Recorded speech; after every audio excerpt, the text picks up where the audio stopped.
welcome back to Camp Study Abroad Conference. Welcome back to our day two of Pathfinder Trekking to College, a conference designed to inspire and guide Filipino students who are aspiring to study abroad. Come join us as we delve into engaging discussions, informative talks, and unlock a world of endless possibilities at camp. Brought to you by LIMS Review Center, the Princeton Review Philippines, AUG Philippines, and ASCC Philippines. Thank you so much for coming to this session. So I hope you guys are able to take few short minute break earlier. So for this session, your live talk on standardized testing will go over the different kinds of available tests and where they're applicable. Since we're also transitioning into many unis going test optional or blind, it'll also hopefully cover the reasons why people may or may not consider taking them. Before we proceed with the talk, let's lay down the house rules. First, please do not spam the Q&A box or send any inappropriate messages. Second, everyone at camp is working very hard to make your conference experience amazing. Please be respectful at all times. And third, all questions must be sent in the Q&A box. Questions in the chat box might get lost in all the messages. So now that we're all familiar with the house rules, please allow me to introduce our first esteemed speaker for this session. Jasmine Ong is a rising freshman at Northwestern University, where she will be majoring in industrial engineering.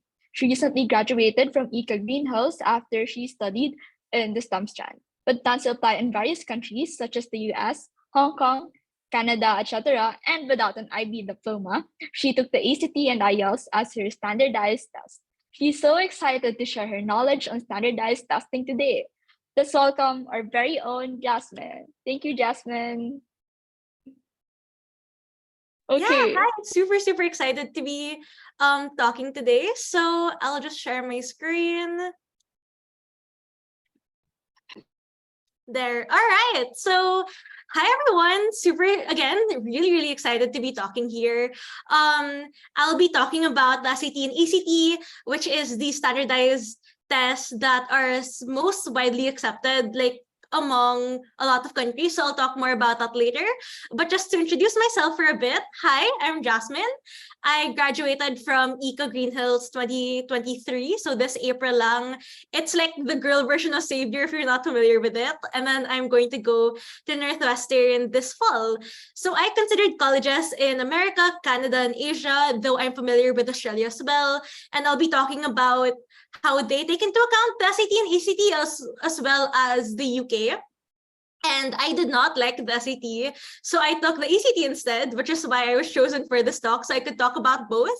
And to like understand my qualifications for going to this talk, I scored a 33 as my highest score in one sitting and 34 as my super score in the ACT. So no, I'm not a 1600 or 36 scorer. So I'm not a genius. I hope that puts you more at ease. And I also took the IELTS to apply to UBC, which I did not end up applying to. And I scored an 8.5 in that. So if you have any questions about English language proficiency test, really excited to be talking about that later in the Q&A. So just for you to understand and to like ease you into the talk, what are admissions tests? So think of like UPCAT or ASET. Like here in the Philippines, it's not centralized at all. Abroad, it is. So you take one, so either the SAT or ACT, and you can submit it to multiple universities across different countries. And you can also take the SAT or ACT multiple times. But like to be very frank, it's really expensive to do that. So for the SAT, it's 6,000 pesos. For the ACT, it's 10,000 pesos for one time, like a one-time test. So if you search for the costs and then convert it, it's not going to go to 6,000 or 10,000. That's because they add international fees. And so these are the fees that you get like when you try to apply for a test taking session here in the Philippines. So that's the unfortunate truth, that it is really expensive. But yeah, why do we need them? They're both used to measure your academic readiness for college alongside your high school grade point average, your high school grades, your class rank, and the rigor of your curriculum. So in our case, whether you took the IB or whether you took the Philippine curriculum. And in general, a higher score opens opportunities for you to attend and pay for college, but it's not like the only measure of whether or not you're going to get a scholarship or whether or not you're going to get accepted. So again, to understand more about standardized tests, you might get the terms test optional, test blind, self-reported, and super score. So test optional means that the university accepts test scores, but they don't require it. But it's still better to submit. But yeah, if you really don't want to take a test or you're not confident your score, with test optional universities, you really don't have to give it. For test blind, colleges will not accept standardized test scores whatsoever. So that's when you really don't want your tests to get like considered at all.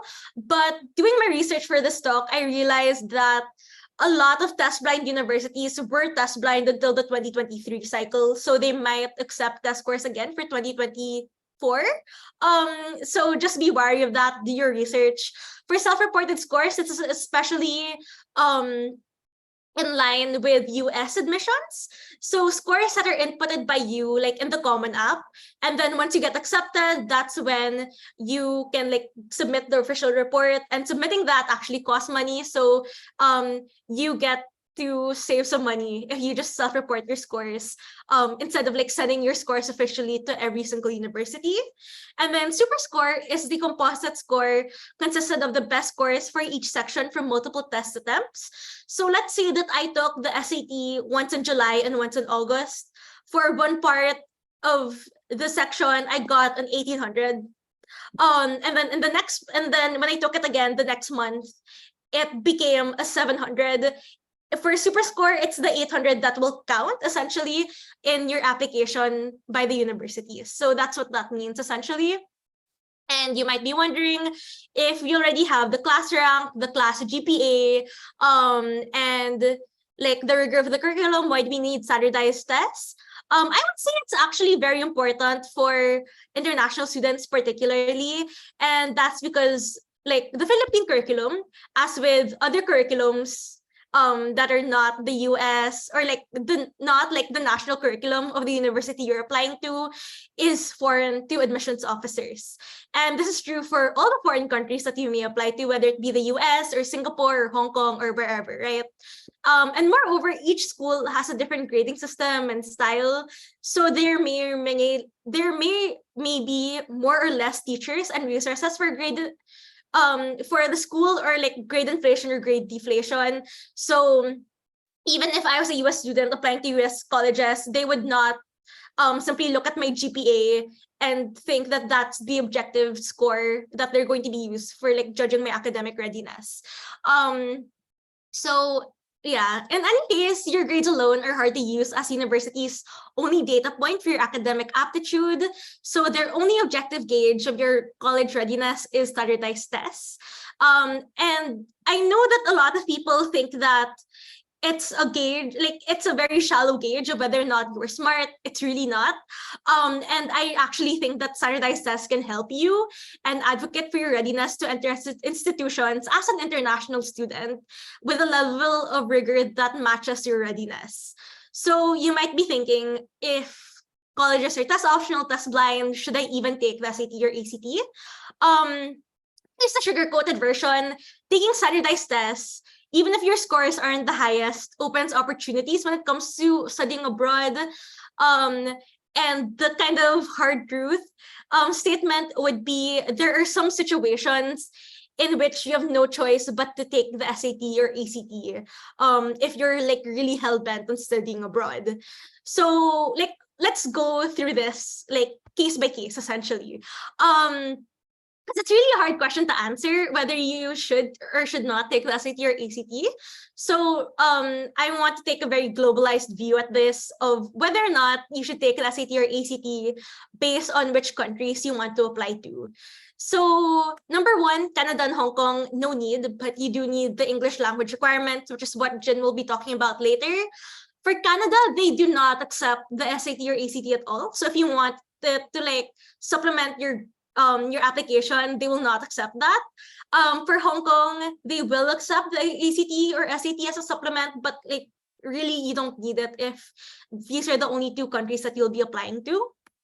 For the US, which made those two tests, may or may not need the SAT or ACT if there's a test optional policy, but it's still best to take. So if you go to, sorry, I'm going to like talk about the Camp Philippines YouTube channel. If you go there and look at last year's standardized test talk, the speaker there talks about how if you take the SAT or ACT or submit test scores, your chances of getting in improve, but like of course that only is true if your test scores like meet a certain point. So we'll talk about that later, but that's the US.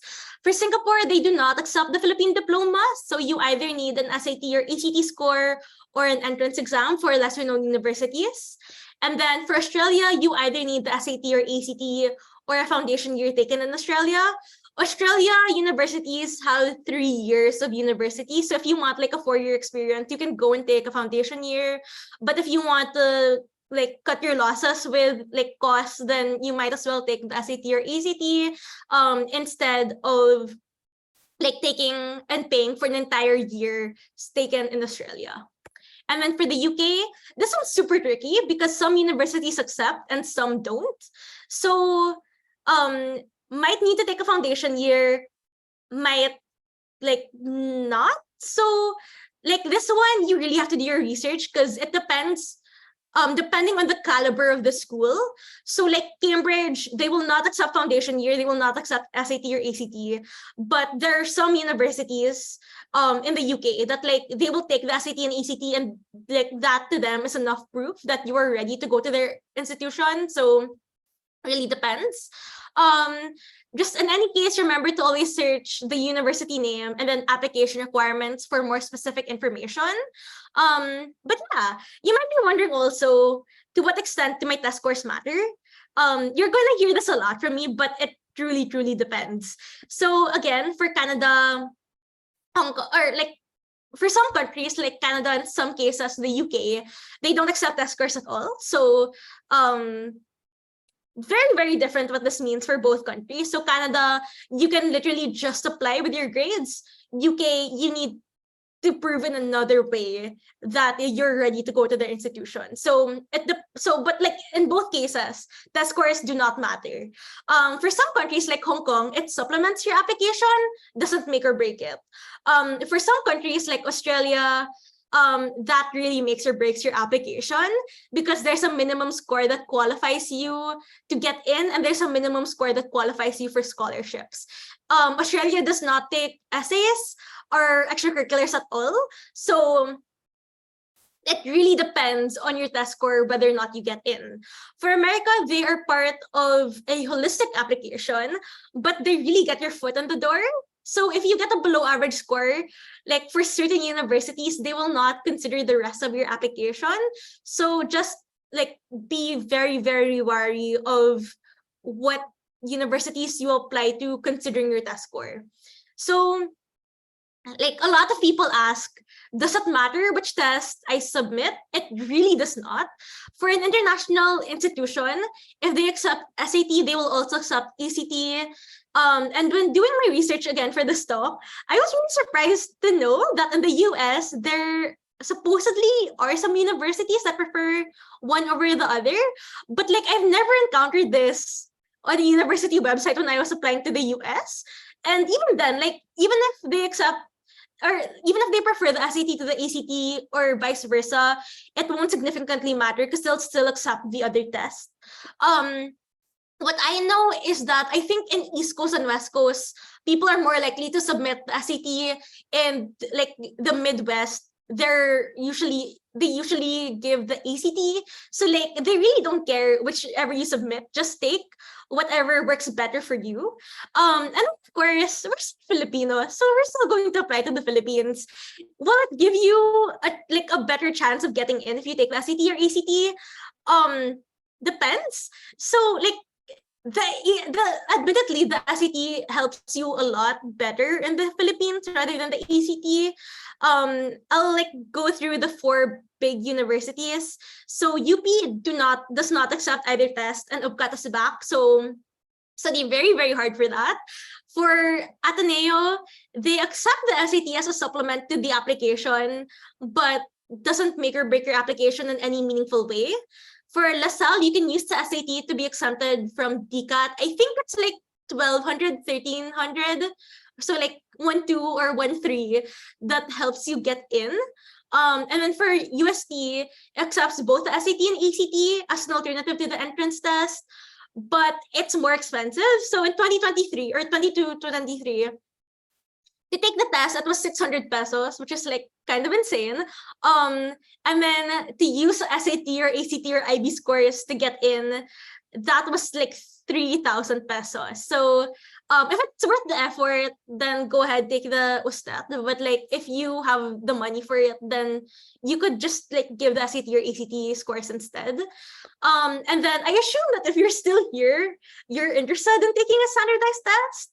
So I'll just go through what the SAT and ACT differ and where like they are similar in. So like in the left, you can see like a good breakdown of like the basics essentially of both tests. So the SAT, and I'll talk about the timing later, is like takes less time than the ACT. And then the sections for SAT is only reading and writing and math. For ACT, it's English, math, reading, science. I'm not going to talk about the essay because that's really only needed for Asian universities, but if you're going to Singapore, definitely take writing. And then for timing, I'll talk about this later as well, but essentially SAT, you have more time per question than the ACT. But like there's a catch for that.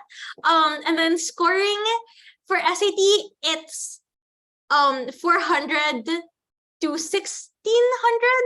And then for ACT, it's 1 to 36. So for reading and writing and math for SAT, if you combine them, that's your score. For ACT naman, it's the average of the scores, but in any case, it is like pwede naman ibawi yung score mo sa isang section in both tests. So yeah. And then both are now computer-based, so that's a new thing. The SAT is now computer-based starting 2023. So that means like if you want to ask anyone about the digital ACT or SAT rather, you have to ask someone who is currently grade 12 or like will be a senior, since I don't think anyone from my batch naabot yung digital SAT. But yeah, even if they are computer-based, you still have to go to a testing center. For SAT, you have to bring your own device. For ACT, they provide the computer or laptop that you'll be using. Both tests do not penalize wrong answers. It's not right minus wrong. So if you don't know the answer to a question, literally just guess. And then because both tests are computer-based, it won't take long to receive your scores. So the SAT, I think it took a month before. Now it takes, I think, 2 weeks. So don't be super, super pressured about that. Though in my experience, it's super nerve-wracking to wait for your score.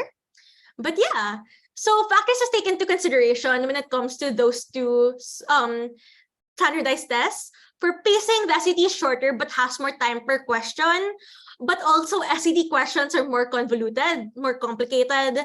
So like the new SAT supposedly is more direct with its questioning, but historically, even like the math questions read like English questions. So be very, very careful with that. SAT also is a pain now because of adaptivity. So that means that the difficulty of the second half of each section depends on how you did in the first half. So for both reading and writing and mathematics, it's divided into 2 modules. So if I take math and I do really well in module 1, I will get harder questions for module 2. So that kind of balances out supposedly what your score will be. So there's honestly like no winning for relativity. So if you want to not like get away from that, you would have to take the ACT. For science, I know a lot of people don't even consider the ACT because it has a science section, but even the SAT doesn't have a dedicated science portion, there's still similar questions in SAT. Like a part of reading and writing would be like analyzing science questions, but all science questions are analyzing data. So you don't need to memorize anything like the Krebs cycle or how organ systems work or like the periodic table. It's really like you will be given an experiment and then like you will say like for experiment 1, like this is what happened. For experiment 2, this is like what happened. And then you have to basically analyze what patterns you see and things like that. So that's what science is. It's really more analyzing.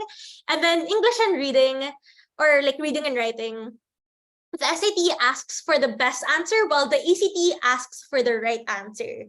And also SAT reading passages are older than ACT ones, if that like affects your judgment at all. And some SAT questions ask that you present lines that prove your previous answer.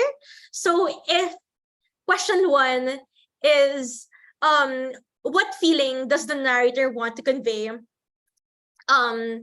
You have to choose an answer for that. And then question 2, you have to prove the previous answer with like A corresponds to A, B corresponds to B. So if you get answer number 1 wrong, answer number 2 will also be wrong. But it's like this kind of question isn't too common also. So like, don't let that sway your judgment as well. And then for mathematics, you can use your calculator for the entirety of both tests now, which is a new thing because SAT did not have that before. The ACT only has multiple choice questions, while some SAT questions have to be inputted. So like if like there's no guessing essentially, or like there is, but you might be wildly wrong. And then in the digital SAT, actually, the really good thing is that you can use Desmos, which is GeoGebra, to calculate and graph equations. That's not something you have in the ACT. And if I'm not mistaken, in the paper SAT, like anyways, there is a like cheat sheet essentially full of equations. I'm not sure if they still have that digital SAT, but that used to be a thing. And then yes, the ACT has an essay, whereas the SAT no longer does. But only Asian countries require that, and Hong Kong doesn't really need. Hong Kong doesn't really need like the SAT or ACT anyway. So I think it's only Singapore that you really need the ACT essay. So unless that's where you want to go, don't need to do that. And then you can also like retake the SAT and ACT as many times as you want, like both of them. But again, it's medyo pricey, so just be very careful about that. But yeah, which test should I take? There's only one way to find out, unfortunately, because I literally just showed you statistics on the screen. That's not going to like make or break your judgment. So like it can guide you, but it's not going to give you a definite answer on which test you'll choose to take. So you have to do a practice test on each test just to get like a feel on like what you like more, where you feel like you can grow more, on like where you score higher and things like that. And I'll talk to you more about how to choose which test to take later on. But there's really one way to find out which standardized test you should take, and that's through doing a diagnostic. So I will send like a link where you can do the diagnostics in the chat. Wait. And then if you actually, I'll send practice SATs and ACTs later, but yeah. All right, and then what counts as a good score is also a very, very common question. And you'll be very surprised about this. So let's guess, guys. What score places you in the top 10% of test takers? Here's the answer. For the SAT in 2023, it's 1350. For the ACT in 2023, it was 26. So this just cements the fact that no, a 1500 plus or a 34 plus isn't necessarily the objective standard if determining if your test score is good or not. I'll talk more about that later. But like, imagine if you get like a 1400 or a 29, you're going to be fine. Like, you're already better than 90% of the people who are taking the same tests. So don't think that like you need to get a 1500 or a 1600 or a 34 or 36. It's really fine. And I'll talk more about what scores qualify you to what universities, just so you have a better gauge of like where should I apply to considering my score. So number one, you have the University of Melbourne. So number one in Australia. And let's say I want to be a med student, which is, I would say, the hardest. You can submit like SAT 1400 or ACT 30. So like of course that's the starting score, but like you don't need to get a 1500 essentially. Like it'll be helpful, but you don't need that. And then for other degrees, it's even less. So don't think about it too much if you don't get a 1600. It's really fine. For NUS, this one is like, I think it's misleading. Because it says 29 or 1250. And the thing with NUS actually specifically is that in the past it's like pataasan ng test score, but now they're taking a more holistic approach. But I would not trust like 29 or 1250 to get into NUS, honestly. But that's what we say. And then for Princeton, which is number one in the US currently, middle 50% would be 1790 1490 or 3335 for ACT. So that's what it is. And this is the number one university in the USA, which means very, very like high caliber. But yeah, again, don't need to get a 1600 or a 36. And even if you do, that's not going to guarantee you admission into your university unless you're going to like Australia. But yeah, so when should I be satisfied with my score? When should I stop studying? Essentially, it really depends. So Australian universities don't take essays or extracurriculars. So like your test scores again make or break your application. So improve your score as much as you can. Though there is going to be like a certain point where you can't improve anymore. I'll talk about that later. For American universities, test scores are a qualifying data point. So as long as you're better than 25% of applicants, then you should be fine. Like you can stop. Like if I want to go to Princeton and it says that like 25 percentile or top 75% of applicants for last year gave 32 as an ECT score. If I get like 32 or 33, okay na yan, honestly. But yeah, it means that in the worst case scenario, test scores are everything. Best case scenario, you only need to hit like 25th, 50th percentile to be considered to get into your university. And then when it comes to like target score, like how can I study and everything, if you want to take the SAT or ACT, regardless of which test you want to take, it really depends on you, because self-studying works for some people while going to a review center works better for others. There's no one-size-fits-all method of studying. So these are the three ways, I would say, like the three main ways on how to prepare yourself for like understanding the SAT or ACT.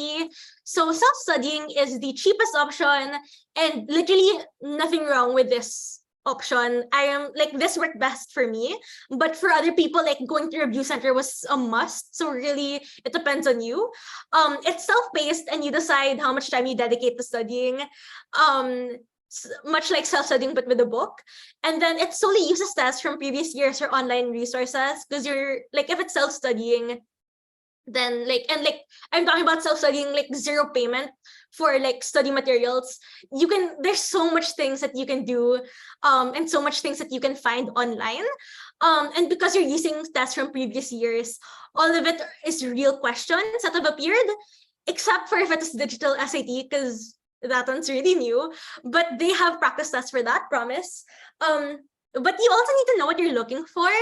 So you have to research a lot on what you should be focusing on, since you're like the one who's making the pace of what you're studying for. So if you have a book, um, it's like not expensive but not free, because books are actually really expensive when it comes to SAT or ACT review, because it's really thick. Um, but yeah, so they have practice tests made by professionals. So these tests did not appear before. So like they may be harder, they may be easier than like the actual tests, but they have explanations for every answer. So if you feel like just knowing what the answer is not enough, and like you really need to understand, why is this wrong, why did I get this wrong, then you might need to get a book. And it has insider tips, which I'll talk about like in a bit. And then review center is the priciest option, but like if you have the financial capacity for it, and if you really struggle with focusing, then this is the option for you, because it forces you to be disciplined and spend X hours when studying. So if you have trouble like sitting yourself down every week and telling yourself, I will do this today, then like you have to go to a review center. I don't know what to tell you, unless you don't have the financial capacity for it, in which totally fine. So you have practice tests with explanations for every answer, and it differs from the book because they can, like, your tutor can like give you an actual test, and they should know how to tell you like why the answer is what it is. So that's the difference between book and review center, and it has insider tips. So I'm not gonna lie, when it comes to like test taking tips and everything, meron sa YouTube. But like, obviously that's from regular people and not from experts like books and from review centers. So that's like very different. And then I'm also not sure how the digital SAT has affected books specifically. But there are resources online, I think from College Board also, about digital SAT practice tests. But yeah, the old tests are no longer accurate. So whatever gold mine you have of old SAT tests, wala na yan, unfortunately. So I will like talk to you again more about like how I did mine. So I was not aware of like I really thought that like the more resources the better. That's really not the case. Because books, but I don't really use them because I just like taking the practice tests. Like that really worked the best for me. And I'm also the type of person that does not need the explanation because like it doesn't go in my head. So I just didn't end up using my ACT books. Email me if you want them, actually.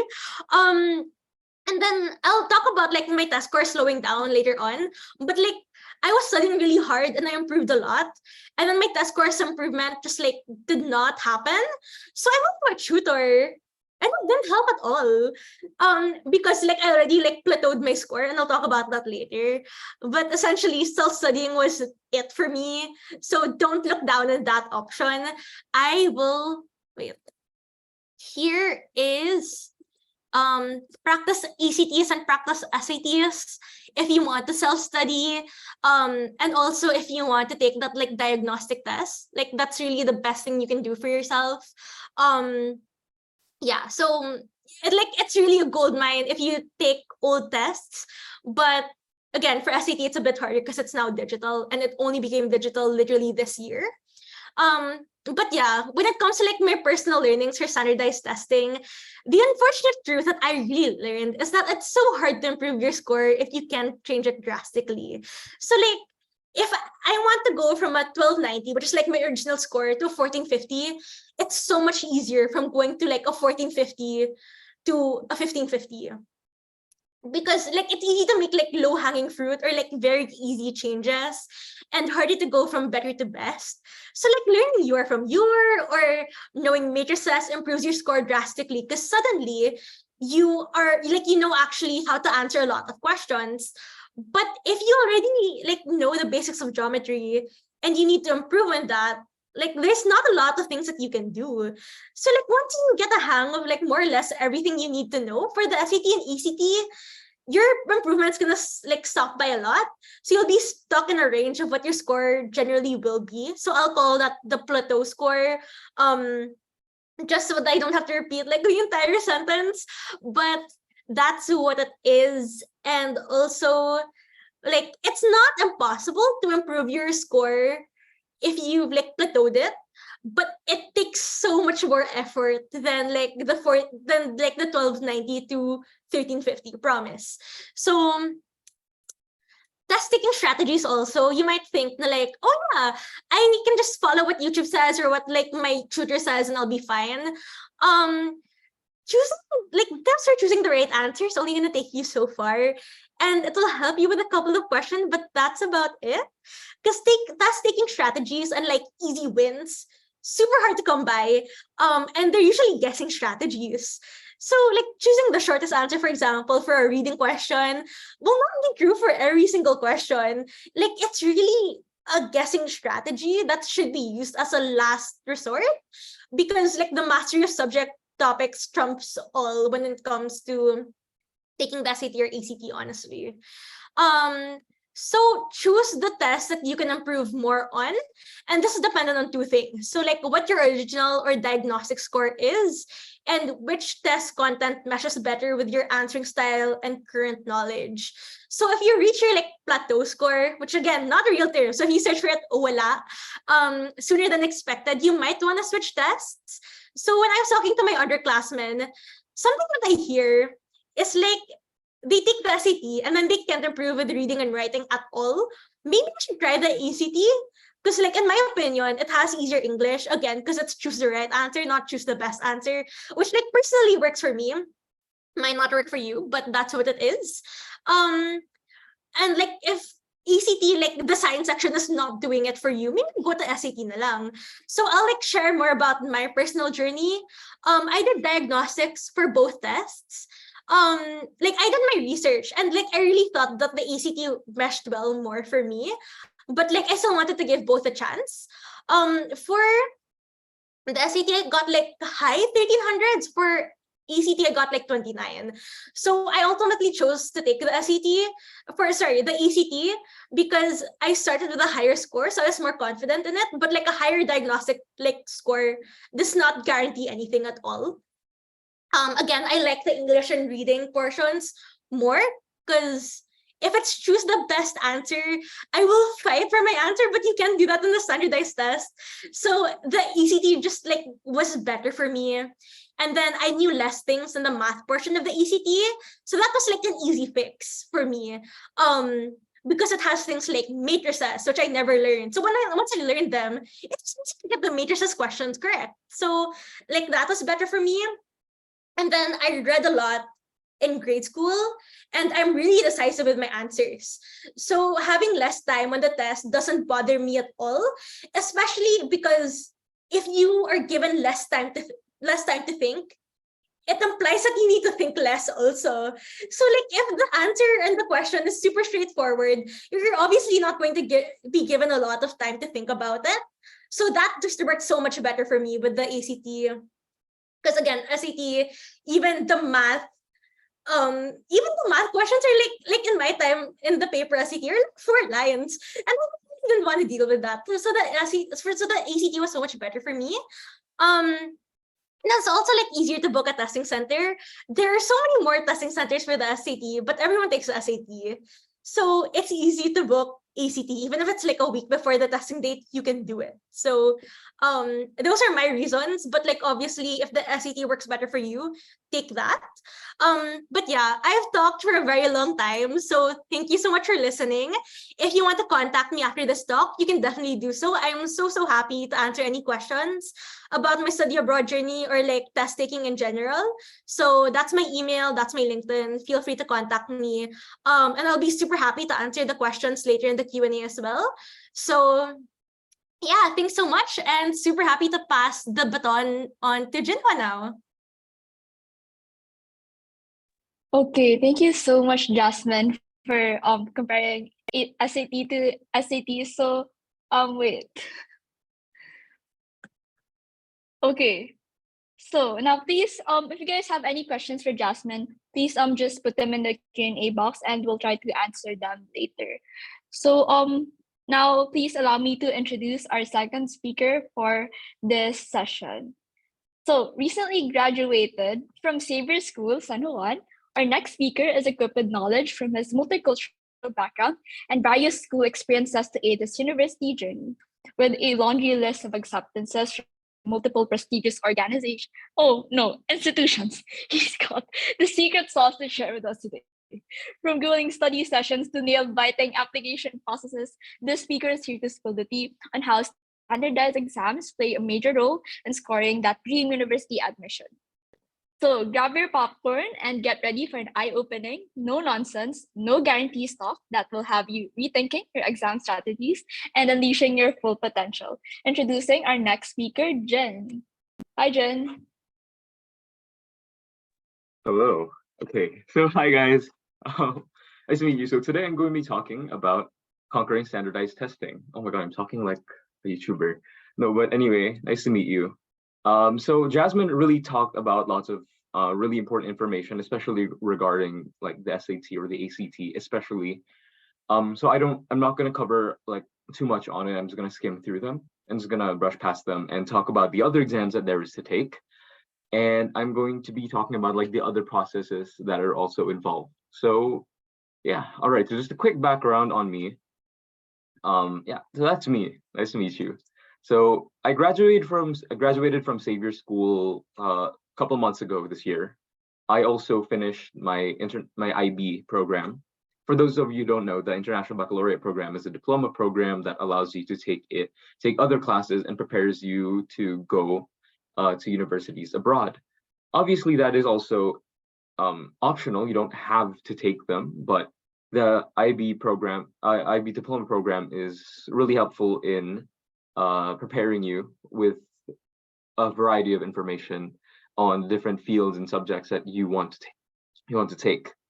And yes, I was a director in my school's film club for 3 years, and the creative director in my school's press, called Stallion, for my entirety of senior year. And I joined a variety of other clubs outside of schools as well. Like I participated in book talks and book discussions every Saturday, and I did lots of sports as well. But not going to talk about that at the moment, because right now let's talk about exams. So what tests are there that we can take? So first, obviously, there is the SAT. Jasmine already talked about the SAT, and yes, there are 1,600 maximum points, and there are 4 main sections, which is the evidence-based reading, the writing and language section, the SAT math, the with and without the calculator. The SAT does stand for the Scholastic Assessment Test, formerly known as the Scholastic Aptitude Test. Now, the SAT used to have an essay writing portion, but as of last year or 2 years ago, they abolished that section, so you don't have to worry too much on the essays anymore. And since Jasmine already talked about the SAT, I'm not going to talk about it as much. Same thing with the ACT, which is American College Testing, which has 36 maximum points and 4 main sections, categorized into 4 different sections: English, math, reading, and science. Next is the IELTS. The IELTS is a standard English exam, which stands for the International English Language Testing System, and it's organized by the British Council. 9.0 is the maximum score, but that doesn't mean there are 9 questions. So it's divided into the listening, reading, writing, speaking in that order of the exam. You can actually take the speaking on a different date as the exam, but I prefer to take the speaking either a day before or on the same day to get it over with as soon as possible. So I'm going to talk about the IELTS a lot more, because that is the standard like English exam that most, if not almost all universities around the world take, aside from places like America or Korea, for example, which are the exceptions as they use the TOEFL, which I'll talk about later. So the IELTS in this case is an English test, and the reading in the IELTS is actually a lot more simpler and straightforward as compared to the SAT.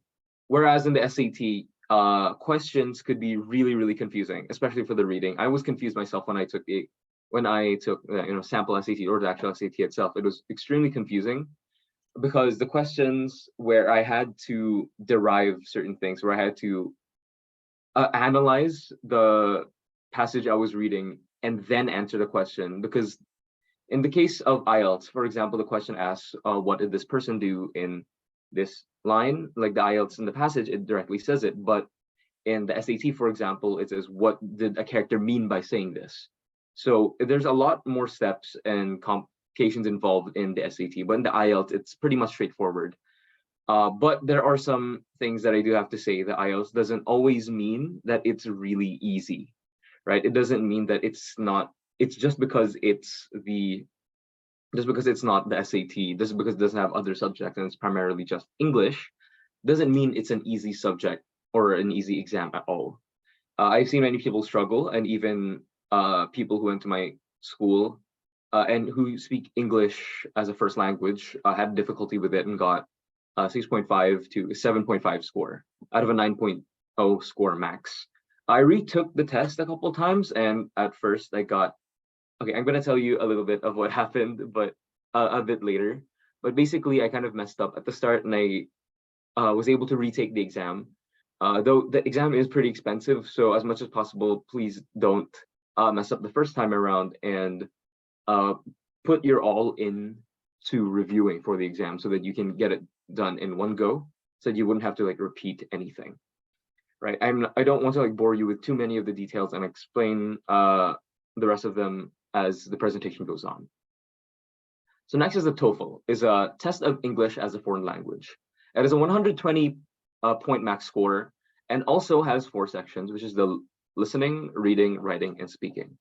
Basically, the TOEFL and IELTS are rivals in a way, like how the SAT and ACT are rivals.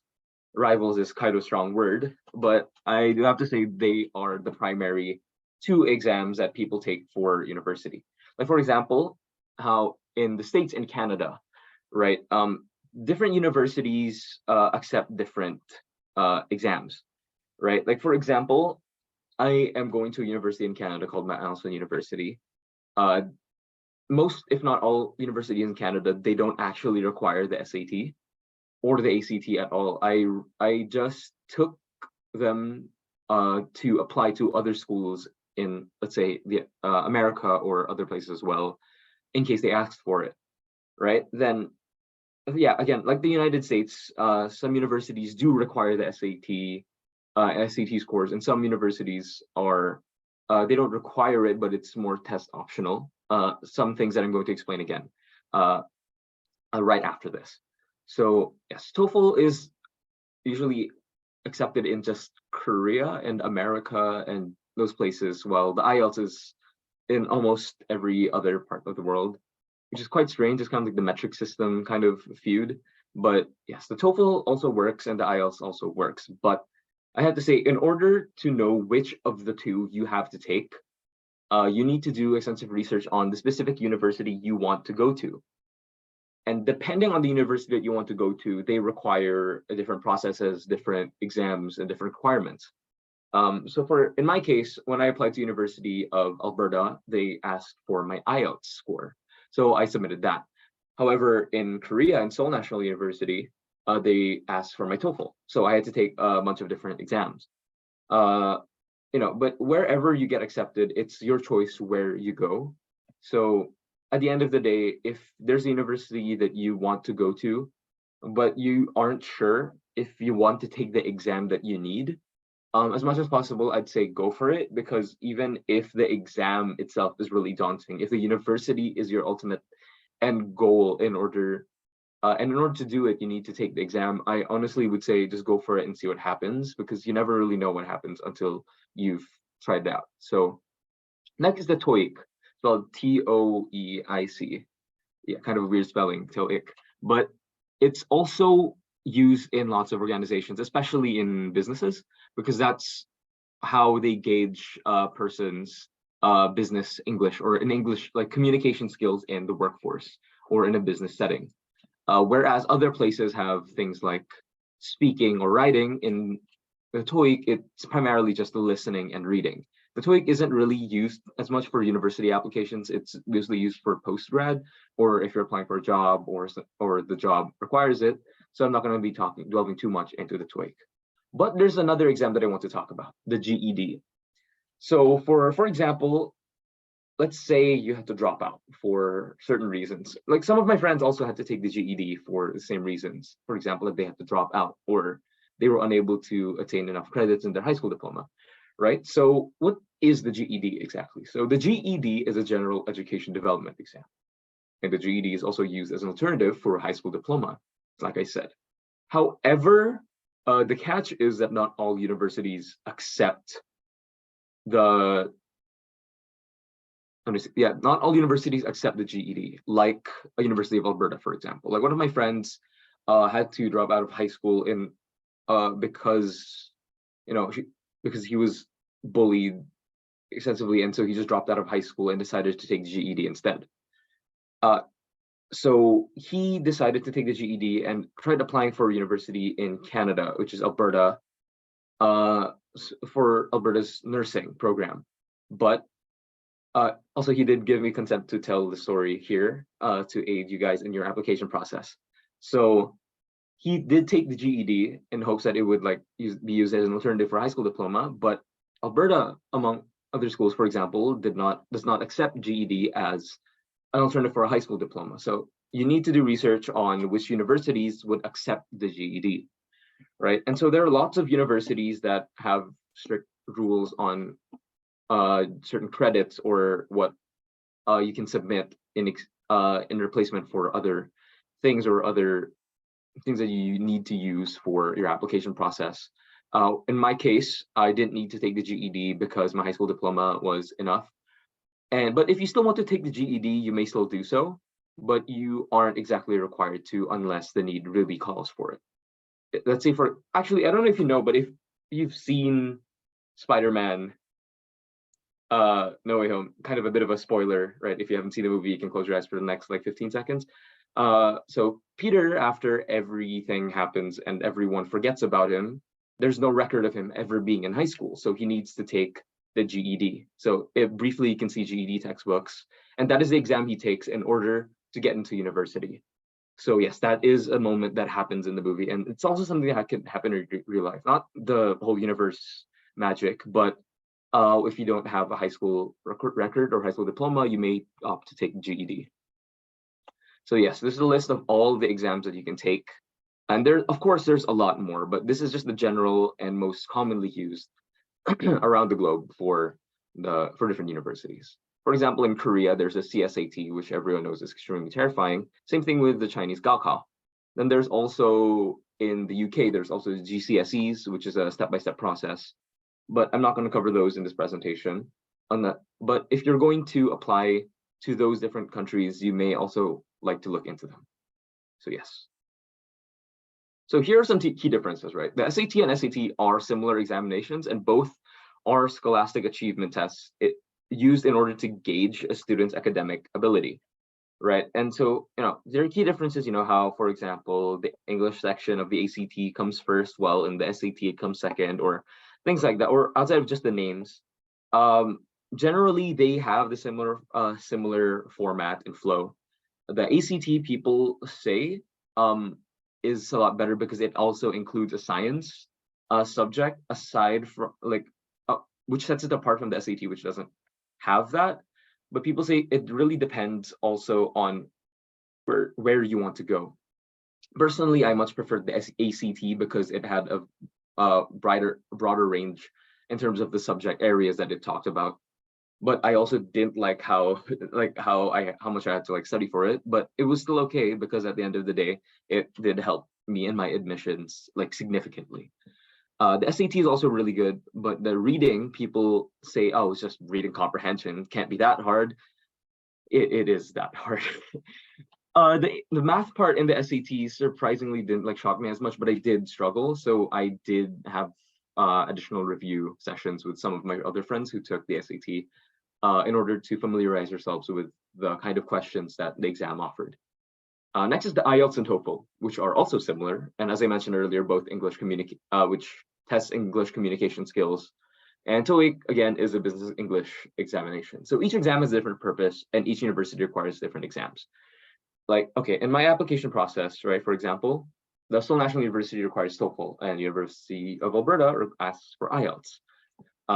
in my description, I did mention about the art schools. And yes, if you want to apply for art school, sure, there are these exams that you can take. But, for the art schools that I applied to or I got invited or recruited for, uh, or fashion design school, we needed to draw like live. We were given a certain short amount of time where we had to draw a certain subject or draw a certain prompt. And after we were finished drawing, you had to submit that, and that was part of our application. So it really depends on which university and what course you want to take, and all of those really plays a big part into your application process. So outside of just these exams, there are things like portfolios and extracurricular activities, right? So then, all right, so here's some things that are really important to note. So here's some key concepts, right? First concept, blind recruitment. Second concept, test optional. So what is blind recruitment, right? So blind recruitment refers to the process of disregarding an applicant's name, age, race, and gender for the theoretically unbiased judgment based on a student's academic record alone. Many universities, especially in the United States, are applying this recruitment method in their universities and in their selection process, right? Because people complained and filed countless lawsuits to universities because of bias and favoritism in application processes. And many universities are guilty of this. However, as a result, countless people in the college board decided to apply blind recruitment in order to blur out the names, the background, and all of that, and only judge based on the student's academic record and things like that alone. Which, in my opinion, is a pretty good thing, but it does disregard every other thing that a student did, except for the academic, how to say this, a student's academic record and academic achievement. That's a lot of academics in a sentence.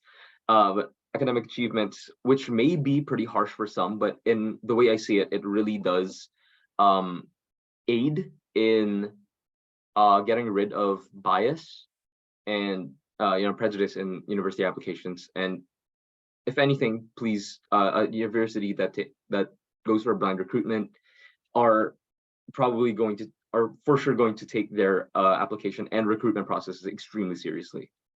So in cases like that, you do have to take your exam scores extremely seriously. Sorry, I'll just turn my camera off for now. I'm just gonna plug in the charger. But yes, anyway, I'm gonna keep continuing about the test optional. So what is test optional, right? So the test optional refers to, well, as the name suggests, university having certain test scores be optional. So for example, if a university doesn't require SAT or ACT scores, that means the university is test optional. So it's all right if the university is test optional. That doesn't diminish the school's academic value or the school's credit in any way, shape, or form. If anything, it's okay. So there's less work for you to do if the university you're planning on applying to is test optional. However, if anything, I don't think there is a big problem. And if you want to go to a university that is test optional, honestly, go for it. But you can still apply and submit your exam results like the SAT, IELTS, and things like that. But for example, well, I have to say, if you are like us and apply like us, which are Filipino local students, and if we want to apply abroad, right? If you want to apply abroad, they do require an English examination, and not just for us, but even the locals there also need to take an English exam, but those are for sure required, no matter which university you attend. So what's next? Should I take blind and test optional exams? Most definitely. Why not? I think if anything, they do help out in your application process significantly. And some universities that do have blind and test optional application processes are really not just prestigious, I have to say, but I have to say that they take their application extremely seriously and judge strictly on your academic achievements or the exam results.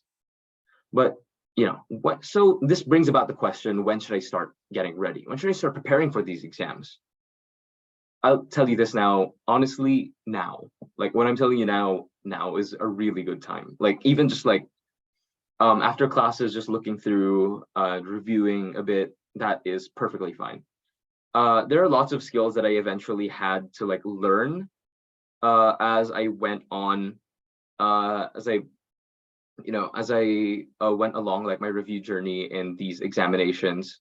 And most definitely, for example, in my case, I learned a really good strategy on how to take the IELTS. Like, for example, I think a really good skill for the IELTS, especially, I'm telling you this now, it's called skimming. You should probably know this, right?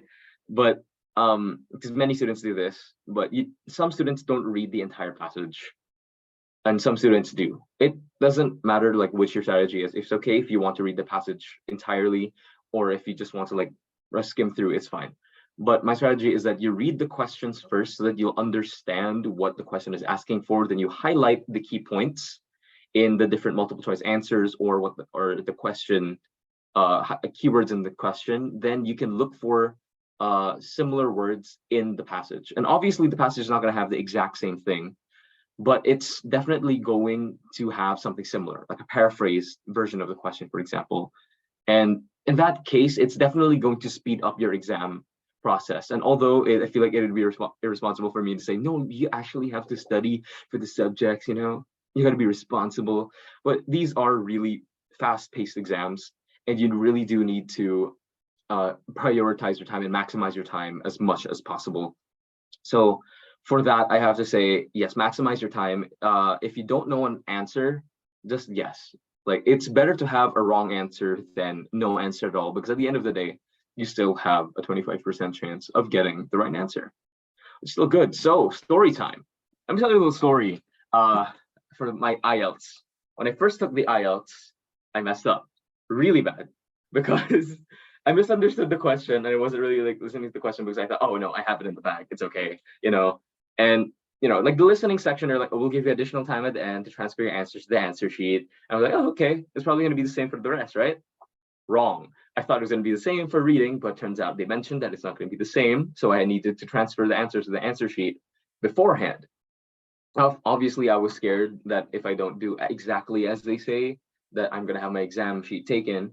But yes, I didn't write anything in my reading answer sheet, so I got like everything wrong in like my reading exam because of it. And it bumped down my score so much. Like reading was the only thing that like hindered like my score. Like writing, speaking, listening, it was all near perfect. It was 8.5, it was 9.0. But then the reading part only was like a 1. I mean, at least they gave me a 1, but it's still really, really low. For exams like this, actually, I have to say there is no like pass fail, right? It's just how much points you can get. And as Jasmine did mention earlier, there are like tentative, like, how do I say this? The benchmark scores, right? That if you want a competitive advantage at these different schools, and Jasmine did give you some scores earlier, like for example, for the SAT, at least like a 1350 is a really good score, or the ACT at least like a 24 or something like that is a really good competitive advantage. For that, I have to say, yes, most definitely those are really good. But outside of just the exam, outside of just these exam scores alone, universities also look at like your extracurriculars. So you might also want to like look into those as well. But I'm not talking about your extracurriculars, it's about these exams, right? And taking these exams, you need to know how to like fix your, how do you say this, your study methods as well. I had a really messed up study method, and I didn't really get to learn anything because I was so demotivated. And I was like, I have so much schoolwork, I have like lots of things to focus on, I have so many important things to care about. What should I study? I don't want to study for English. I don't want to study for IELTS. I did have to study. Like for every little thing, it wouldn't hurt to review.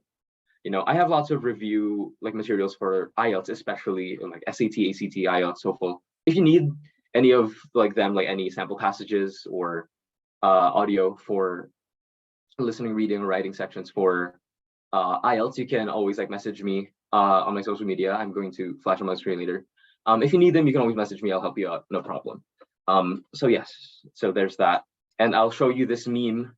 Oh, oopsie daisy. So there's this meme that I made to hopefully make you laugh.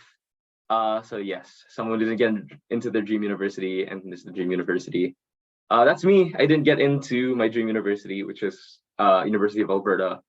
But it's okay because I got into like many other like schools as well, like like Mount Allison University, which offered me a pretty good scholarship, and University of Calgary, and several art schools as well, and just all these different universities. And honestly, I think it's okay if you don't get into your dream university, just because your dream university didn't like your exam score or anything. It's okay because some other university for sure is going to feel like your exam score is enough, right? Someone actually told me the other day that applying to university is like a relationship, because if your dream one goes to you, it's okay. You need to pick yourself up and move on, because that's really how it is. Sure, you can file for an appeal and reapply. You can apply for more extracurriculars and resubmit your application, hopefully, so that they'll accept you. It's okay. But at the end of the day, it's really about like making the most of what you have and going into a university that not only appreciates but also thinks that your scores is perfect for that university. So sure, let's say for example, as much as possible, aim for a really high score. That will bump up your chances significantly. I'm telling you. People say exam scores aren't everything, but for these exams, they kind of like are extremely important. So yes. So when in your process, if you get rejected, it's okay. You may feel things like sorrow, shock, confusion, bewilderment, absolute harrowing feelings of grief and rage. But that's okay, because you need to be like Success Kid. He may be eating sand in this picture, but he's not. That's not holding him back. If anything, he's determined in order to get into a good university and study hard for his exams, which is okay. And that's what you need to do, because sure, the exams are really difficult. High school is really difficult, and there's lots of things in your plate. I understand. I've been in your position before. But that doesn't mean you should just give up right away. That doesn't mean you should just like, oh no, I'm not gonna like take the exam as seriously, because these exams are extremely important at the end of the day in your application processes. And Jasmine mentioned lots of important things, especially on the SAT and ACT. And those exams, especially, including the IELTS, really need your full attention. Though I do have to say, for exams like the IELTS, which is an English communication skill test, I did lots of I read lots of books. I talked to people a lot. I did listen to, just had lots of conversations and read lots of books. And those in and of itself helped me a lot. So depending on what university you're going to be a part of or what exam you're taking, it's really important to understand what you're going to do. Next is the effective review and study methods. And I wouldn't say effective review study methods exactly, because these are just like what I did, right? So Jasmine did mention like the free, kind of pricey, and extremely pricey ways of reviewing. In this case, for example, the online resources we can provide, like Khan Academy, Chegg, Revision Village, and my favorite YouTuber in the entire planet, it's the Organic Chemistry Tutor on YouTube. And they're all extremely excellent resources for review on like your subjects, or especially on your exams. You can search them up and they will for sure appear. I'm telling you. Some schools have this thing called EBSCOhost or any similar things, where it's like a search engine where you can search for digital resources on studies or examinations, and those may aid in your study and review. At the end of the day, really, it's on how you want to study. Personally, the way I recommend, Jasmine mentioned three things: studying on your own, studying with books, or like third-hand resource, second-hand resources, and review centers. Personally, I recommend going to a review center first so that you understand the gist of things and they explain everything to you thoroughly, right? Then once you get the gist of it there, you can just go there for a few sessions, it's fine. Then once you understand it, you can look for resources and study them on your own. So they could be paid, but they could also be free. As much as possible, look for the things that won't be too hard on your budget. But it's okay to allocate a certain amount of your budget or allowance for the university application process, because if anything, it's a worthwhile investment. And studying on your own. You may have your own study methods, like reading a book or participating in extra like math classes or something after school for the math section in the SAT, for example. And that's okay. That may be your review method, and that's completely fine. If that works for you, that's completely okay. But as much as possible, I would like to say, as much as possible, maximize all the resources at your disposal. So yes, here's some final words of wisdom before like I leave you guys, right? So don't be pressured or afraid of the application process, because most definitely it is going to be difficult, grueling, and the exams are going to be very difficult as well, or it can be easy. It really, there's really like no specific gauge. But I also have to say, working hard does not mean working smart. Just because you're working like and studying like 12, 15 hours a day for this one exam doesn't mean you're maximizing your time. If you're learning how to like divide that time up into different chunks, like 2 hours for listening, 2 hours for math, 2 hours for science, 2 hours for reading, with like 30-minute breaks in between, and I go, have like a breather, go for a walk, things like that. If anything, that's a lot more effective than just like cramming all your studying into a single moment. I know we're all busy, guilty rather, of like cramming or procrastinating, but I have to say for these exams, really procrastinating is not going to help you. They really won't. Like, I can tell you this. I thought it was going to be okay. It really isn't. I'm telling you. Take your time, like early, like way early, even a couple of months before, or even weeks before, like even days before. Just take the time to just sit down, just even skim through or just read through like what people said about it, and like certain like pointers, tips, or even sample questions. And those in and of itself will help you familiarize yourself with the exams, right? Again, you need to learn how to manage your time wisely. For example, in the IELTS exam, they give you 1 hour for the entirety of the writing section. And the writing section has two parts, task 1 and task 2. Task 1 is a 20-minute section where you have to write based on a graph or a pie chart. Task 2, they give you a prompt, and for 40 minutes, you have to write about it. 2 essays within a single hour is extremely difficult. But as long as you're able to manage your time wisely, able to plan out how and what you're going to write, you should be fine. Seriously, don't stress too much about it. But you need to like think about managing your time wisely, because that's going to carry you a lot forward outside of just the exams, but in university it's alone. But also in university, rather, and in your career in the future as well. And there is nothing worse, really, than not knowing what you're getting yourself into.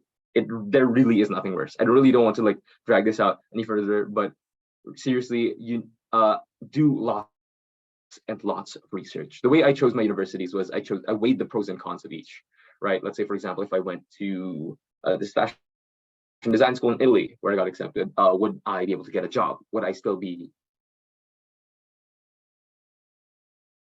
passionate about it, right? Or if I went to the university I got a scholarship in, it's tight knit. It's easier to get recommendation letters into postgrad universities or postgrad institutions, and students are more tight knit. So I weighed like the pros and cons, and I decided on my university based on weighing all those options. I chose my university based on my course and based on the professors. That is really important. You need to do those research as well outside of just research on the exams. So these exams are not the only thing you need to do good in. Obviously, there's extracurriculars and things like that. And honestly, please, as much as possible, don't take all your time just studying, because if you get perfect mark in the exams but no extracurriculars, the universities may feel like, oh, he's just a study machine. He's kind of boring. I don't know. We kind of want this guy in our university. But honestly, it really depends. You can get a good score in an exam, but if you don't have other things to back yourself up, or just sweeten the deal up a bit, then the universities won't like be too keen on getting you in. Right. So there are these two guys I actually know. One of them was perfect marks in every exam, just applied through just exam alone, right? Perfect marks in almost everything, but barely any extracurriculars, right?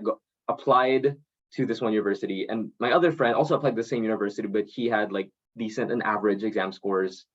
But he had lots of extracurriculars. He was part of varsity. He helped out in volunteer organizations. He helped run an esports league or something, things like that, right? And the one who got, contrary to popular belief, like people thought the perfect exam scores would get in, but he actually got rejected because, according to the university, even though he has exceptional exam scores, a student needs to have like their own like personality in their applications, right? So things like passion projects or extracurriculars definitely allow a student to further their applications, and these exams definitely push that a lot forward. So you need to be ahead of the game. You gotta be big brain in that. So yes, so that's about it. If you have any questions, you can message me on Instagram and Facebook. I can give you my email, but since people are more active on Instagram, you can DM me there. Then I'm going to answer your questions as much as possible. If you need any resources, I'll be happy to share them to you. And I'm sorry for dragging this on too much. But again, thank you so much for everyone for listening. For Jasmine for talking about those really important things and pointers that also helped in my presentation. Thank you for Rheign, thank you for Camp, and thank you to everybody here. And again, I hope you all do a really good job in your application processes, and I know you'll all do well.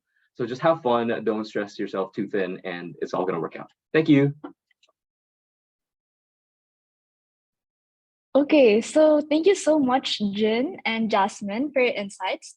But before we officially wrap up this session, we'll open the floor for a Q&A. So we're going to start with the questions on top.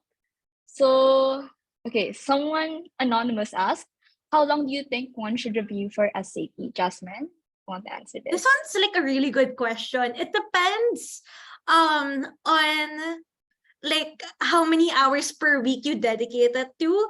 So like, can you cram it? Technically, yeah, but like it's gonna take so much from you. So I would say like a month, 2 months before is already really okay to like cement yourself with like practicing SAT, ACT, but like that's assuming that you won't take a lot of time per week for it. So like let's say you have 4 to 8 weeks.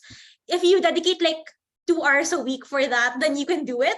But if you want to speedrun it in 3 weeks, then you have to dedicate like maybe 4 or 5 hours. So it really depends on you. But I would say save time by only reviewing what you can improve on. Like if you have like let's say like 35 over 36 in English or 780 over 800 in reading and writing, focus more on math then. So because like you're not like, even if you don't study for English or reading and writing and you're really good at it, it's not going to change. Same goes for math, same goes for science, whatever. But like if you're good at it, you will already get a high score. It's what you can still improve on that you should continue studying for. So I feel like that's the best answer I can give you, but it depends again on like how good you are already in terms of your score and also how much time or hours you dedicate per week. Yeah. Okay, thanks. Now, next question from another anonymous attendee. Hi, I have a question regarding the test need to be taken if applying to Canadian unis. Does not taking the SAT or SAT apply to most unis or depends? And for the English proficiency test, what is the most acceptable TOEFL or IELTS? Thank you. Okay. Anyone can answer? Jen, since you applied to yeah, Canada. sure. I can answer the question. So yes, let me just read the question again. I have a question recording. Okay, so not taking the SAT or ACT does apply to most, if not all, the universities in Canada, because Canada doesn't require the SAT or ACT. Jasmine did mention that they require the IELTS, and that is definitely a requirement because they do need to gauge your English communicative skills and abilities. So for that, I have to say IELTS definitely a requirement, but ACT and SAT is not a requirement. But it really does depend on the university that you're applying to. Sure, you can try to submit them, but if there's like a section for the in your application that allows and allots for you to submit that in your application. For example, in the many universities in Canada that I applied to, all didn't require that at all. So I have to say, in my case, it wasn't required at all. So in your case, additionally, they probably won't require the SAT or ACT at all. For English proficiency tests, which is more acceptable, TOEFL or IELTS, both are equally extremely prestigious and like equally acceptable. It just depends on what your school prefers, right? You can take both; it's fine. If you take the TOEFL and your school asks for IELTS, it's okay. You can still try to take the IELTS or you can try to submit your TOEFL. It depends on if your university is still willing to accept that. It's at the end of the day, it's still okay because both are both are really acceptable. But yes, as much as possible, if you're applying to Canada, for example, I would say IELTS, right? So yeah, that's my answer for you. I want to add to this. Okay. Canada does not accept test scores. So like even if you try to submit, they're not gonna get it. So like if you want to apply to just Canada, there's no point in taking SAT or ACT at all. And I would say it's only UBC that's kind of a pain when it comes to English language requirements. Because, like, for example, University of Waterloo, you can just like give a letter from your school's admin that your school is taught in English. And for like University of Toronto, you can take like the Duolingo English class, which is like $50 compared to like how much dollars of IELTS TOEFL. So unless you really want to go to UBC, there are other ways than going about with IELTS and TOEFL.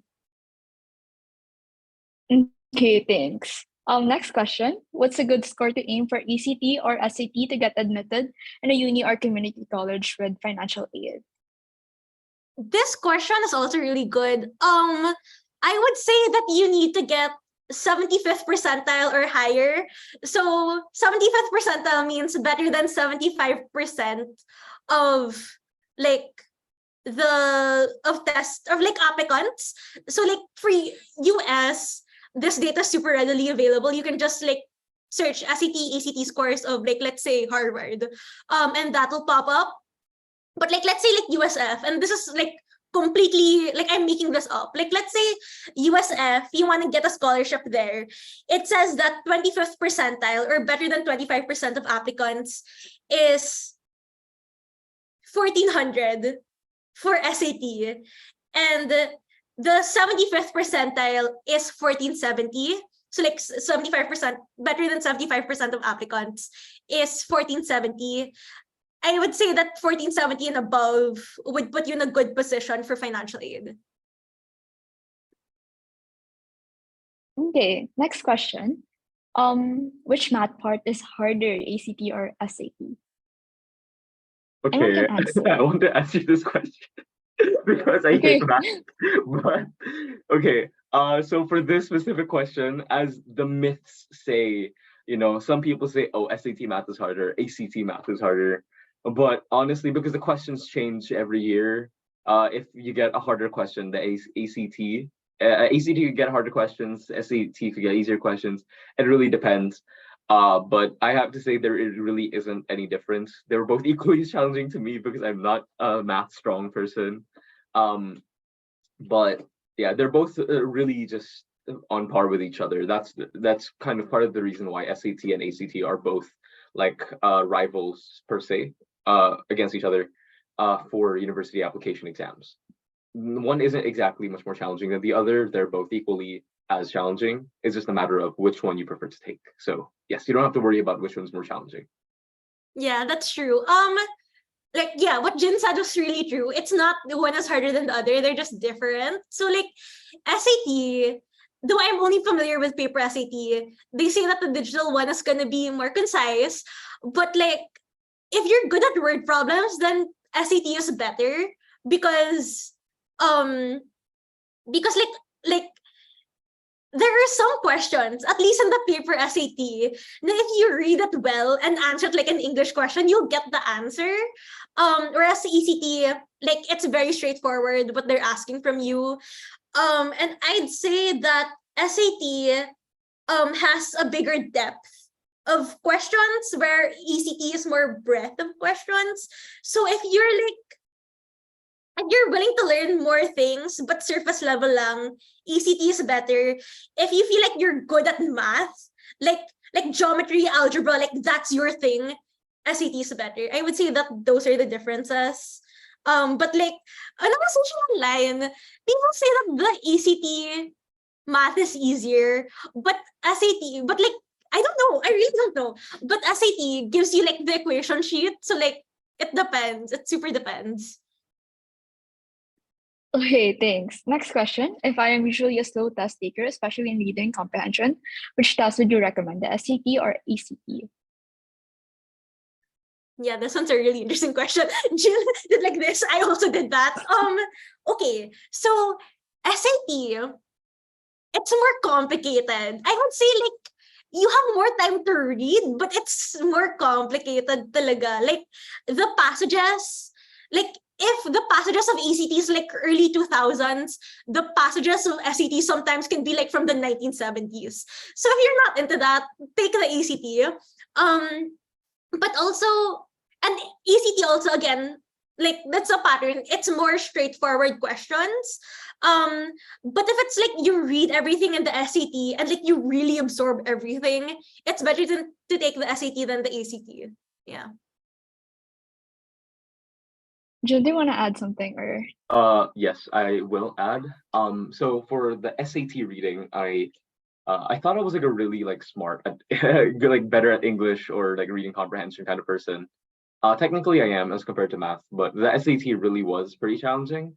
So yeah, just I'm just like mentioning that. So yeah, ACT is the reading comprehension was pretty okay. But this SAT kind of like threw me off guard because I took the IELTS before that and then I took the SAT and I was like, whoa, this is completely different than what I was expecting. But yeah, it's totally okay at the end of the day. Just as long as you prepare for it, then you should be fine. So yeah. Okay, thanks. Next question. Tips for taking standardized tests for universities in Ireland. I'm not sure if you guys applied to Ireland. You guys can Yeah. answer Sorry, this. I literally looked it up right now. It's like it's exactly like US admissions when it comes to standardized tests only. I'm not sure about like how much other factors play into Ireland universities, but essentially you need to submit SAT scores or ACT scores like as part of the application, but the like the bar is lower. Like you don't need to get a 1600 at all. Like it's really low. So it's fine. Yeah.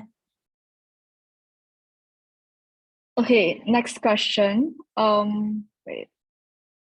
Do I have to take all the tests or is it just depending on the uni I plan to apply to? Oh, you don't have to take all the tests at all. It's SAT or ACT and IELTS or TOEFL. But like SAT, ECT, it depends. So like Canada, they will not take it at all. Korea, Japan, you need it, but like Hong Kong, di naman kailangan. So that's SAT, ACT. And then TOEFL, IELTS, it depends on how strict the university is. Because some universities, if like the school's medium of instruction is English, that's enough. So you should research on that by your own. Yeah. Okay, thanks. Next question is how challenging is the science portion of the ACT? Science isn't really my strongest suit.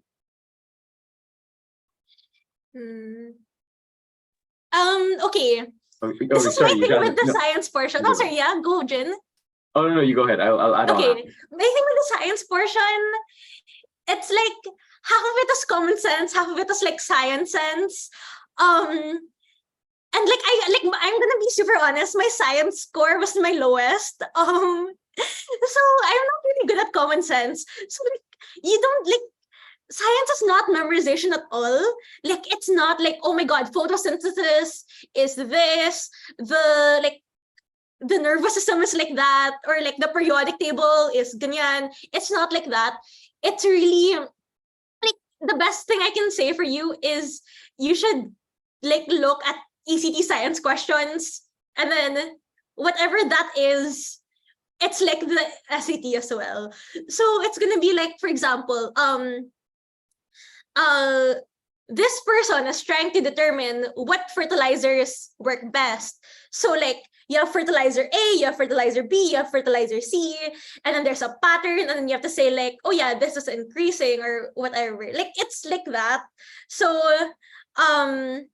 yeah, pick your poison really. So you should just look into it because some of it is common sense, but like if you're like me and common sense isn't your strong suit, yeah, you're gonna have a hard time. That's all. Yeah, I just wanted to mention exactly what Jasmine said. I did pretty bad in science too because I also have a severe lack of common sense. But at the same way, it's also, like sure, some amount of studying will like really help you, but as long as you understand the question, it should be okay. But yeah, I did kind of Yeah. like the SAT for the reason that they didn't have the science portion.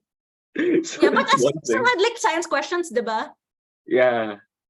I mean, somewhat, yeah. Some reading actually in the reading portions, like some passages, right, are of like certain subjects. So like Yeah.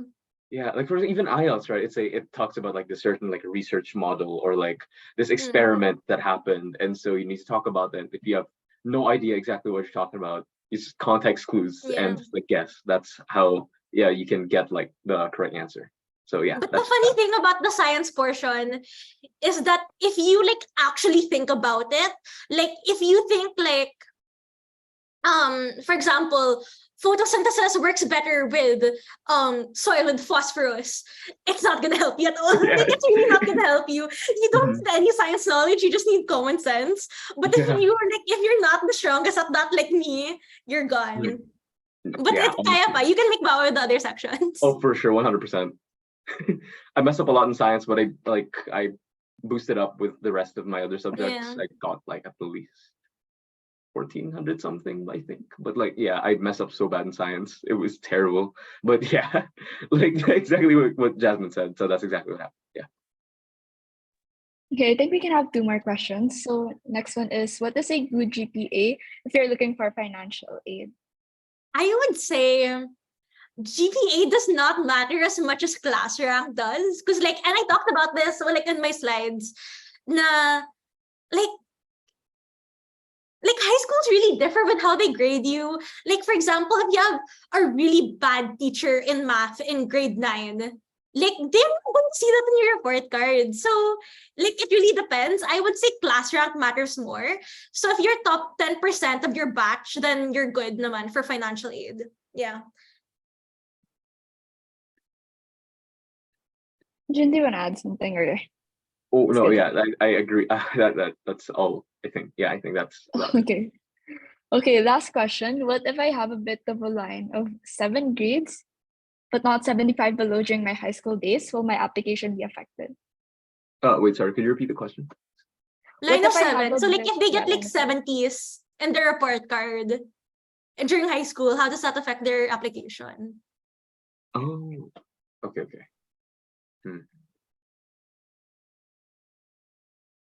Thinking. Yeah, thank you. I think sorry, I think Jin can answer this question, but he's still thinking. So I would say, um, like honestly, grade 11 is the only grades that matter. So if you get really low grades in grade 11, you're kind of screwed. Um, and like a lot of people think that they can make up for their high school grades with SAT, ECT. You cannot. So Okay. actually, like if you get really bad grades in high school and then you do really well SAT, ECT, what that implies is that you're rich because you got the resources to study for SAT, ECT. I'm really real. Like, if you get the resources to study for ACT, ECT, but you're not a hard worker, that's the pattern that appears. So, like, it's not the end of the world if your grades aren't that low, if your grades are low rather, but like, you just, like, you cannot go to like super high caliber schools. So like Harvard, Stanford out of the question. But that's not necessarily a bad thing. So yeah.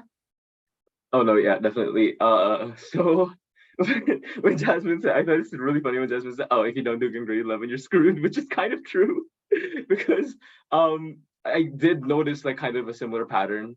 I see many people kind of like not try at all in grade 12 because they're like, it's only until grade 11 that matters, which you shouldn't do. You should still try your best in grade 12 because that doesn't mean that it doesn't matter anymore. It still does, but just putting it out there still as much as possible. You need to prioritize your year 11 and year 12 like results. Everything before that really just builds up on it. Let's say you could have been at like the bottom of like your school ranking at like grade 9, grade 10, but you need to be able to like pick that all the way back up by grade 11 at least, so that by the time enlistment application for universities comes around, that's around that point that's where they really start like looking heavy into your thing. Sure, you can get a really good score in like your SAT, but if they look at your like what's that your grade 11 results and like your grade 10 results, if they see like a big difference, like a massive improvement, they're gonna think like, oh, this student is really definitely willing to put in like their best, and if they're applying for us, that means they're willing to do whatever it takes in when they're part of our school. So they're really going to look on that heavily. So just because it isn't the SAT doesn't mean you shouldn't like not focus on the other exams that you have or the other requirements that your school has. So you should definitely prioritize them as well. Uh, outside of just SAT. So all of them have to have some sort of like equal level of like importance in like, yeah, your process. Okay, just last question from the chat box. Someone asked, I know this may come off topic, but as extracurricular activities were mentioned, how should an applicant catch up? Because during pandemic, not much activities are available to them. Only hobbies can be reflected in some online extracurricular activities. Would also like to Yeah, tag, so yeah. we're not experts in this topic, which is why we are the standardized test takers or test speakers. So please tune in. Sorry, shameless plug. Please tune in to tomorrow's pitching your tent and yourself talk. So that's the easy talk essentially. What we have is speakers of different majors, and they're talking about like the ECs that work for them. Yeah, so like ECs though, I'm gonna say is only important, like it's most important in America. And then like if you want to go to like Japan, Korea, like it doesn't matter, like ECs don't really matter. So like if you are not good in standardized tests, or you're not good in ECs, or you're not good in essays, whatever, there will be a country for you, promise. So just do your research and you will find like a place that fits what you're good at like showing on your application. But yeah, like if you like, for example, if you're not good ECs, don't apply to America. If you're not good standardized tests, don't go to Australia. It's just like that. So yeah. Thanks. Shameless plug. Tune into Thanks. tomorrow. There's lots of See you tomorrow. See the you rest of tomorrow. camp, guys. Thanks, guys. Okay, so that brings us to the end of our Q&A session. Thank you for your active participation, and I hope that our beloved speakers were able to shed light on your curiosities and concerns. But if not, can we ask the speakers to reach out, like send your contact details for them to reach out to you after the session? Is there any way for them to contact you? I think you guys showed your like personal contact info earlier, but you guys just put it in the chat box again. Okay. Thanks, Jasmine. And then for Jen. Yes, there you go. Okay, thank you. So on behalf of CAMP's 2023 facilitation team, I would like to extend our sincerest gratitude and appreciation to you guys for sharing with us your valuable insights today. We're deeply grateful for your time, effort, and commitment in preparing and delivering such an impactful talk. Let's give a round of applause naman for Jasmine and Jen. Yay, congrats guys. Okay, so sana okay pa kayo since we'll be having our next session tomorrow. Okay, college fair later. Tune in. Thank you guys for coming. Thank you. Thank you so much, Oh, everyone. wait, Super, sorry, super I excited. direct message to Jill instead. Wait, okay. Okay, wait, so here's my information. Oh God, I'm so sorry. That is embarrassing. I'm so Jen. sorry, Jill. Okay. And Super, super excited for Oh, you guys. Thank IG. you so much for tuning in. Wishing you the best at SAT and ACT. If you need anything from us, definitely email. We'll be super, super happy to help out. And if you want like more personalized advice, sign up to be a camp mentee. That's all. Thank you, everyone. Thank you okay, guys for thanks, guys. coming. Also, if you need any help, you can just like message me as well. I'll be happy to help you however I can. Oh yes, and join camp and tune into the rest of camp. Thank you. Have an amazing day, everyone. Bye. Guys, thank you.